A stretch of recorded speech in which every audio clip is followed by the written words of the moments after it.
Hi, everybody, and welcome back to another session. Today, we're going to be talking about taking a screenshot on your Mac computer and then consequently marking it up, which is a feature that's very cool. So, of course, this is in two distinct steps. The first one we'll be talking about taking the screenshot itself, and then the second step will go on to marking it up. So what I'm going to do here is I'm going to start sharing my screen. I'm going to show you guys my whole desktop because this is a pretty involved process, and I want you guys to see the whole process. So I'm going to share my screen down here. And you guys are going to see my entire screen here in a second, just like that. And so what we're going to do is first we need to find whatever it is we want to screenshot. And there's two types of screenshots that I want to talk about. One of them is a full screen screenshot, which is going to take a picture of everything on your screen all at once.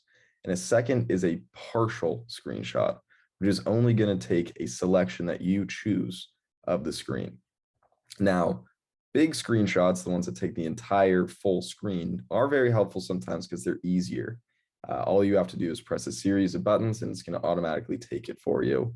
And then if you want to, you can crop it down after you have that image. However, the one that I use most of the time is the partial screenshot because most of the time I don't really want to be taking a picture of my entire screen. There's only a little portion of it that I care about. So first I'll show you how to do the entire one. And all you have to do, I'm not going to be able to show you this part, but you can write it down and practice yourself. You're going to press down a series of keys at the same time. To do a full screenshot, you are going to press down the Command, Shift, and number 3 keys all at the same time. And when you do it, it should look something like this. Do you see how on the bottom of my screen down here, a little image popped up? And then when I click on that, it's actually going to show me a picture of my entire screen. But you can see this is taking stuff like the top bar with the Apple logo and, above where my Google search was, and even me up in the corner there. So what I really want to be doing here is just taking a screenshot of this little landscape image down here. And in order to do that, I'm going to go ahead and take a partial screenshot. So let me show you how that looks.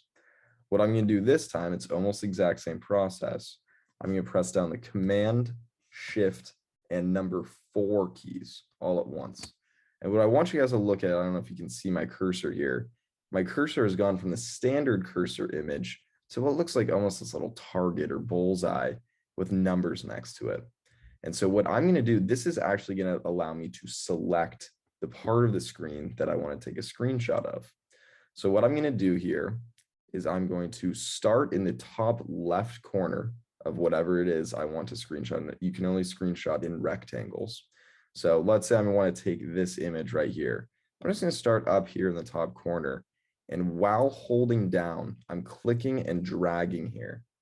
And I'm just going to bring it down so that the box is the part of the image that I want to screenshot. So I'm just moving my finger here while I'm holding down until it's the right size. And then as soon as I release, just like that, you can see that it's taken a screenshot. And here is the result of our screenshot. As you can see, it's only the part of the screen that I wanted. And so we don't have to do any cropping right off the bat. If you accidentally bring up the screenshot by pressing Command, Shift, and 4, and you don't actually want to take that screenshot, all you have to do is just click down in one spot, and it will not take a screenshot for you. That's just a hint I wanted to tell you guys because it can be frustrating to suddenly have like 15 screenshots that you didn't mean to take. But this one looks good. So we'll use this one to move on to the next step. So you've taken your screenshot. Now the next step is, where did it go? Because I want to go and mark it up. So what happens automatically is when you take a screenshot, it's going to save to your desktop. So you can see that on my desktop here, which is a little bit cluttered, the screenshot we just took showed up right here. And by default, the name of it is going to be screenshot followed by the exact date that you took it. And so I'm going to actually show you this in Finder. If I go to desktop, you can see the most recent one that I took is screenshot 2021 12/11 at 12:29:37 p.m. So that's the one that we're going to be dealing with right here. That right after you take the screenshot is kind of the only way that you can tell which one is which apart from opening it. So you can see I took a couple of screenshots within the last 10 minutes. You just have to say, all right, the most recent one is the one I want. I'm going to click on the one at the top. And once we open it up, this is where we're going to be able to move to step 2. So far we've taken the screenshot, we've located it on the desktop, and now we can go into part 2, which is marking it up. So marking it up, we actually have a lot of different options. So if we come in here, looking at the top bar, there's a couple different options here. Information, that's going to show you information about when you took the image and stuff like that. These 2 buttons will allow you to zoom in and out on it. This button, of course, we're familiar with is the share button if you wanted to send this to someone. This is going to allow you to rotate the image if you wanted to. But the button that we're interested in here is this one that looks like a pen with a circle around it. And this is going to be the markup toolbar. So we're going to click on that guy right there. And then we get a whole new suite of options down here. So let's go through each one and I'll just tell you a little bit about what each one does. So this first one is going to be called your selection tool. Okay. And by default, that's going to be a rectangle. So when I click on this, you can see that my cursor actually changes to one of these crosshair target looking things again. And when I come over to the image, I can once again draw a rectangle on it. Now, the main reason we would use this is if we wanted to further crop our screenshot after we've already taken it. So let's say I wanted to crop it down, just taking off a little bit on the edges here. As you can see, I can do this. I've made my little rectangle. And then I'm gonna come to this one all the way over to the side here. It looks like 2 almost right angles intersecting each other. This is gonna be the crop tool. And I can click on this guy right here, and you can see that it will crop to my selection. So I drew that rectangle, I pressed the crop button that popped up over here all the way to the right, and it brought down the size of my image just a little bit more. So that's pretty much the only reason you would use the selection tool over here. However, you can also do an elliptical selection, which is how we can make a picture into a circle, a lasso selection, which would allow you to make any sort of shape that you wanted, and then a smart lasso, which is the computer trying to make the selection for you. That's one that I would avoid because it doesn't work very well. But if we were to do the lasso selection, you can see I can draw, whatever shape I want on here, and I could crop it down to that, which can make for some pretty funky stuff. If you ever make a change and you want to go back on it, we can use the command called undo. So as you can see, I just did a weird shape here and I cropped it down to that. If I wanted to go back to a normal rectangle, I can use Command and Z at the same time. So I'm holding down Command and I press the Z key. That is the undo function. If you didn't know about that one, that's super helpful. That actually works across the board in whatever program you're in. So if you want to undo the last change you made, you can just press down Command and Z. But that is the selection tool over there. The next one moving here towards the right, this is going to be our smart wand tool. And this was built by Apple to try to help you select parts of the image automatically. And as you can see, it's almost nonsensical what it's doing here. It's kind of outlined the clouds and some of the road. Every now and then, this is good for removing backgrounds. So for instance, let's say you had a headshot of yourself. It can normally distinguish between a person and the background if you wanted to cut out the background. However, in any form of complicated image like this one right here, it's not going to do anything for you. So I generally recommend that people stay away from this little magic wand. Moving across here, this is going to be our Scribble tool. So this is how you can actually draw on an image. So let's say I wanted to write hi on the clouds up here. I can actually just use my cursor to draw these lines up here. And I'm just using my trackpad. You could also be using a mouse here and clicking on your left click as you draw. And as you can see, just like that, I've drawn hi on the clouds. Now, let's say you were sketching and you wanted to change the color of the sketch. That's when we use these little options over here. So let's talk about these. This first one is going to be the line weight of what you're drawing. So you can see that these lines that I drew were a little bit thin.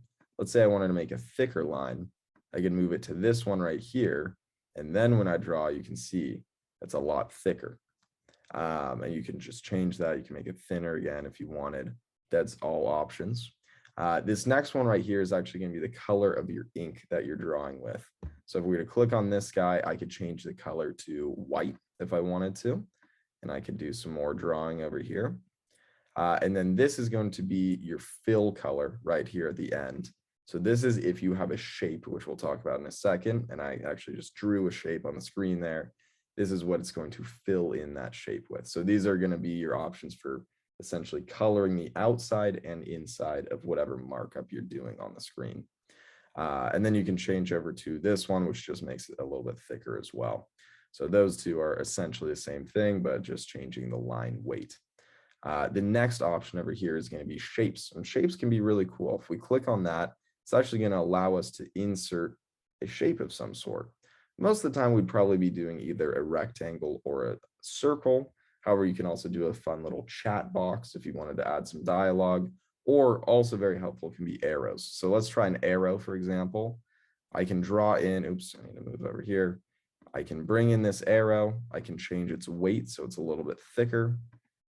And then I can color it in using this. I'm going to say the outline should be black.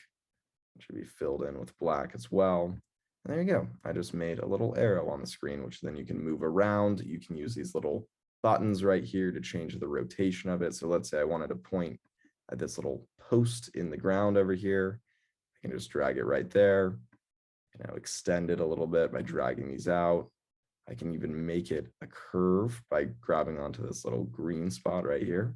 So that's really cool. The other ones that you would make would be more like a rectangle like this, which you can just resize using these little blue buttons on the sides, or maybe even a dialog box, which will drop in just like this. And then you can use this little green down here at the bottom to kind of push it to wherever you want on the screen. So those can be pretty fun. You can mess around with them. The next one that we'll talk about that you might use pretty frequently is the text option. So if I click on this guy, it's actually going to add in a text box for me. And there's so much going on the screen right now, I can't even find it. Let's say I wanted to add in a text box and start typing. So I'm going to say this is a text box. And then I'm going to change the color of it to black, fill to black. And then we can see it a little bit better. Here's my text box. And then I can click into it. And these can be a little bit tricky to use sometimes, but I'm clicking into it here. And then I can come over, you'll see that this little AA option will pop up.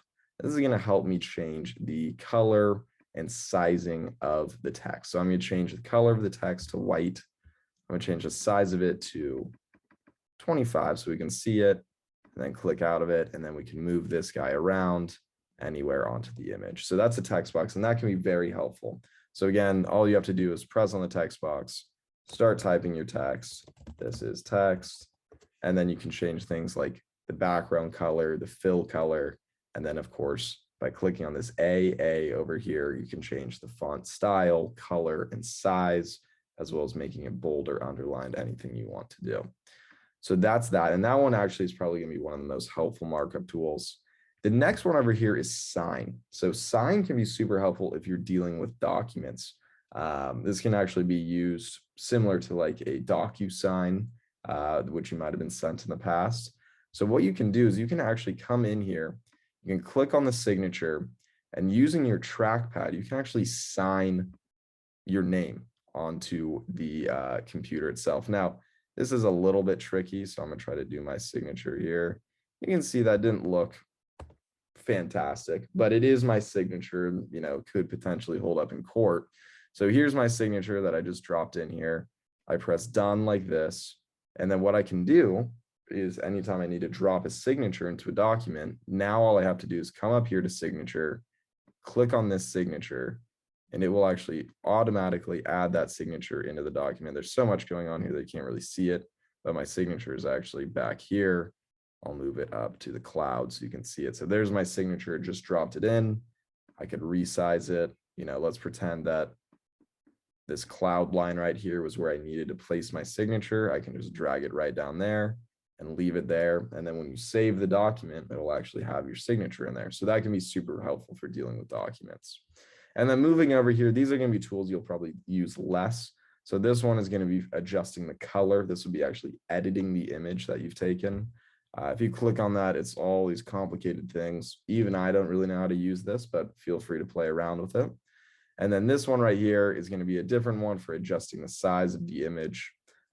This can be helpful if you have specific size requirements. If you're going to be adding it into a specific type of website or something like that, you can come in and say, all right, I want this to be exactly 8.5 by 11 or something like that. And you can type this in the width and height here, press OK, and it's actually going to resize it for you just like that. So those are the main options. All these other options over here are ones that we've already talked about. The last one that we didn't talk about right here is this one with a little chat bubble with quotations in it. If you click on that, it'll actually allow you to add a description of the image. This isn't super helpful. You can do it if you want. The problem with it is there's not many programs that are able to access an image description. So the only time you'd really ever be able to see this description is if you were opening the image on your computer in the same way as when you opened it the first time. So I normally don't bother with this, but if you want to do it just for your own organization, you certainly can. And so then what we'd want to make sure we do when we're done marking up an image is save it. So what I'm going to do here is I'm just going to come out to File. I'm going to say Save. And now you can see that it's just says screenshot up here. It doesn't have the little edited word underneath it. And so that means it's saved. I can safely exit out of it. And then if I open it back up, you can see it has all of my changes that I made to it. The thing to remember is once you've made a change and you've saved the image, you can no longer go back and undo that change that you made. So now that I've locked in all of these markups to this file, I really realistically would have to go take a new screenshot if I wanted to undo what I did. If you made just a small change to it, you might be able to go in and edit it out by covering it up with a rectangle of the same color or something like that. But that is something to remember. So if you, as soon as you press that save button, you have locked in those changes as permanent. And then you can always go back and just access it in the same place that you did before. So you can see this one is in our desktop, here's screenshot here. And if you wanted to rename it, you could come in and rename it by right clicking on it and say, test screenshot. Just like that. And now it's saved in there and you will forever know which one is the one that you're accessing. So just to review, we went over screenshots, which was either using Command Shift and 3 to take a full screen screenshot, or Command Shift and 4 to take a partial screen screenshot. And remember that the order I would do that in is hold down Command, hold down Shift, and then press the number that you are interested in. So we did that, and then we went and found it in desktop. So we just went to Finder down here, and we went to desktop, and we found that it was the most recent file that we had created there. We opened it up, we pressed on the little pen icon in the top right corner here, and then we went about whatever markups we wanted to do. So of course, as always, you guys, if you have any other questions, feel free to reach out to me or Sharon, but that is an overview of how to do a screenshot on a Mac computer. All right, take care, everybody.